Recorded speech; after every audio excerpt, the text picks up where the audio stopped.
Hello everybody and welcome to a spotlight on Hotshot Racing. This is a very interesting, fun little racing game. It is not quite a kart racer, but it's not quite a normal, quote-unquote normal racing game either. It's kind of a in-between type of game, and it manages to actually do a lot of good stuff with that. So we're going to go let's just go through a Grand Prix, which I've already done on normal mode because I'm bad at racing games. Guys, I need to make this abundantly clear right off the bat. I'm not great at racing games. I don't think it's really that important which character you pick. They all have different cars to a certain extent. Let's pick this dude because he seems nice. They all have 4 cars, at least to start with. You can buy more cars. I don't know if you have like a switch in and out system of cars, or if you buy more cars, you can just choose from more cars, but you get a couple of cars with each character. So we have a couple of different cars here. This is a balance one, this is an acceleration based one, this is a speed and drift based one, this is a very drift based one. So I'm very bad at drifting, so let's go with this one. You have the choice between automatic transmission and manual transmission. For this video, I'm going to go with automatic because there's already a lot of things that I have to be taken care of, that being drifting. It's not like a Mario Kart where you just push a button and drift. You actually have to like do the drifting and counter steer and stuff like that. It's actually throwing me off a little bit. So I'm not going to be doing automatic, I'm not going to be doing manual transmission because that's going to absolutely annihilate any chance I have of coming in first while also talking. So this should be fairly familiar for everybody here. You have a turbo start mechanic, because of course you do. And then I wanted to increase the volume on my speakers a little bit. When you use manual transmission, you can feel a little bit of like tactile feedback through the controller rumble. It'll rumble right around the time when you're supposed to shift gears. You'll still feel it in the automatic transmission mode, so you can get used to the feeling of, I'm going about this fast, I'm feeling it right now, I should shift gears. As I said, in drifting, you actually have to counter steer manually, and that took me, it took me about 15 minutes to get used to, so not that bad. There is a turbo mode. The turbo is stupidly enough, in my opinion. It seems to get charged when you ram your car into ship, so the worse you drive, the more turbo you get. Though I think you also get it from drifting, so maybe it's a bit of both. A lot of drifting means that you'll be able to use this a lot more, which means that you'll get ahead, which means that you have way more room to be drifting, because if you're driving in a pack, it's very difficult to get your drift off without ramming into anybody. So maybe it's just a matter of drifting a lot and not ramming into things. It seemed to me while test playing this that drifting, that's the wrong buttons. I'm playing with Mario Kart controls in mind. I play mostly kart racing games.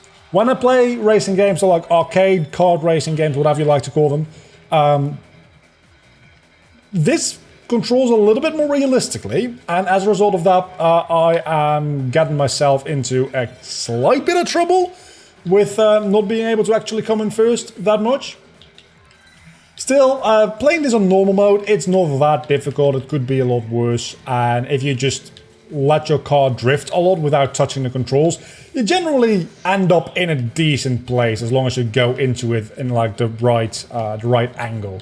And you'll get a bit of a feeling for that. You want to drift as much as possible, apparently, because drifting gets you this boost shit, which also is a real good way to make up for when you mess up, like I do.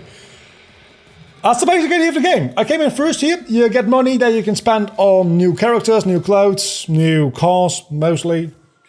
And coming in first gets you 10 grand. So you do end up racking up money fairly quickly. I don't know how expensive the new cars are. And I overcharged a little bit for that one. So that's the downside to the turbo boost mechanic, as in any kart racing game or any racing game in general, almost. You can fuck up and just start any race in last place because of it. And that was way too aggressive of a drive. Oh my god. This is the issue I have with not being in first, is that you're actually like surrounded by cars at all sides. And as a result of that, you end up ramming into cars and just having a generally not great time. So let's try to make up some of that lost ground. So I stand corrected on what I said before about the... Wait a second. I'm just filling up because I'm driving fast now? Okay, I just do not understand the turbo boost mechanic, how it fills up. It definitely seems to be filling up when you reach max speed maybe, and when you drift it definitely tends to increase by quite a lot. That's not braking. This is not Mario Kart. I tried to press the square button on my PlayStation controller to drift. It's actually not. It's the shoulder buttons that let you... That's just rude. So another big thing about this game, why I say it's a bit of a mix between actual racing and car racing, is that you can see that we're absolutely ramming the shit out of each other. And to a certain extent, that seems to be encouraged. Which isn't... if you ever go karting for real, yeah, don't do that, is the thing, because that can go badly. It's more like bumper cars at that point. But yeah, it's... part of this game definitely involves ramming into your opponents, and I actually appreciate that quite a lot. Is this the next big racing game? Nah, I don't see it.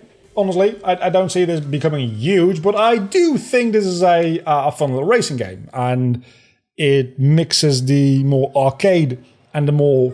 I don't want to call it simulation, because it's far from actual like simulation, obviously.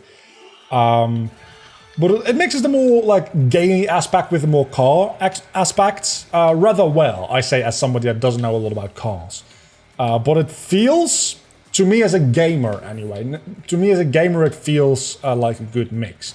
I'm sure that if you are like a car kind of guy, you are absolutely cringing right now because, one, I'm driving very, very badly, and two, you're like, yeah, I can just see by this footage that this is not realistic. I'm not saying that this is realistic. I'm just saying for a... within the context of racing games, this feels a little bit more on the... yeah, this... it has a, like, low-poly art style, and it's very vibrant and stuff like that. So you would expect this to be a very arcadey type game, and to a certain extent it is, but less than you would expect. And that is something that I think... it threw me off a little bit. In my first two races, while playing this off-screen, it threw me off a little bit. I got used to it fairly quickly, and now I actually quite enjoy ramming into the walls of these courses. Again, not a great guy for racing games. That being said, I am getting a little bit better at the drifting thing. Again, I am about like half an hour of gameplay into this game, so I'm sure over time it would get better. But in the first race, I could not drift. And right now, I'm actually like, I don't want to say nailing drifts, but I'm doing drifts without thinking about it too much. And sometimes I do fuck them up real bad like that. But sometimes I nail them like that. That was a nice little drift. And I think I did rather well there. So we're just going to be completing the rest of this Grand Prix, and then we're going to take a quick look at the shop and end up this video after that. I think this is the third... oh, no. I think this is the third race of the Grand Prix. We have 4 in total. That was a bad drift. That being said, I can maybe... yeah, I think I just drove through that dude, maybe? It looked a lot like I drove through him. Maybe he just, like, went off to the side because I wasn't paying full attention, I'm going to be honest with you. So maybe I didn't see that properly, but it felt like we drove through that. Which means that he's probably... well, actually, we drove through the left side, so unless it's an English car, we'll probably be fine.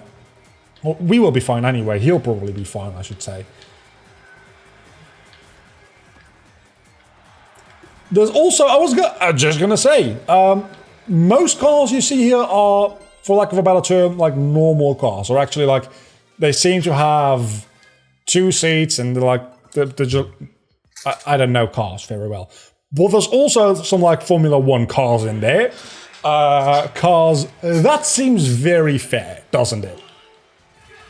And I fucked up. Could you not? The one thing I'm missing, this game really encourages you to ram into your opponents. Maybe it doesn't encourage it, but it does happen a lot. So, I'm not saying that there should be dynamic damage to the cars, because the whole low poly aesthetic doesn't really allow for that. But when something like that happens, I'm expecting at least, like, the wing on my car to, like, get ripped the fuck off or something like that. Because it's not going to, like, matter if that thing gets ripped off and you're like, oh, but that actually, like, decreases downforce on your car. I mean, I don't fucking know what that does. I think that means that you, like, have trouble, like, with your grip on the road or something. Don't fucking know. I don't care. I do not care. This is a low poly static game anyway. You can take a little bit of liberties with, like, the realism in the... come on. There we go. Oh, I actually have a lot of turbo, so actually let's use that. Maybe not use turbo with, like, 3 bands coming up. Seems like a good idea. I have a minimap. I should have known. And I did the exact same fucking thing again, didn't I? I was thinking I could maybe do a drift through that tunnel and get a lot of turbo build up. It almost worked. Almost. Not quite. Let me just finish first in this race, okay? Please. I'd very much like to finish first here, because I'm not entirely sure if I'll win if I don't. I don't remember what I came in last race. I think like 3rd, but it seems like I won anyway. So, yeah. Even with me talking, I was on automatic transmission. It is normal mode, so there is a like higher skill ceiling if you are into that. It's not that difficult to... Oh my, I won. I won real good. I won it all. And that is a single Grand Prix. It's taking about 12 or so minutes in total. I'm expecting them to take that long all the way through, but I don't know that because I've done none of the other ones. Let's take a look at the vehicles we can buy. So we can actually... Okay, so what we can do is we can cycle through the characters here and buy new vehicles for them. So that's, for instance, Mike. I think we were racing as Mike before. Let's select you and then... Okay, so we can buy new skins. Some of them you have to unlock drift for 250 seconds in total in the Patriot. But we can also buy this skin for $8,000. Does any of this actually... Nothing seems to change there. Does any of this actually change anything other than the statics? I don't think it does. But if you're into like the aesthetics of this as well, there is some... There is some customizability, and some of them you just unlock through gameplay, apparently. Some of them you can buy. I don't really care that much. You can go into characters as well, and you can buy different racing suits. But honestly, you're looking at the car itself, like 95% of the gameplay time, so these don't seem that worth it. That being said, they are fairly cheap. So you can just like buy this for 4,000, which is like half the price money of winning a single race. So it's not that expensive. This has been a spotlight on Hotshot Racing, a fun little semi-arcade racing game. I hope you enjoyed it. If you do enjoy it and want to check out the game for yourself, there is an affiliate link in the description link thingy down below. If you want to buy the game, you can go through there and it'll give me a bit of a benefit as well. I will see you all back next time with a new game. Until then, I'm a vlogger. You've been awesome, as always. Bye.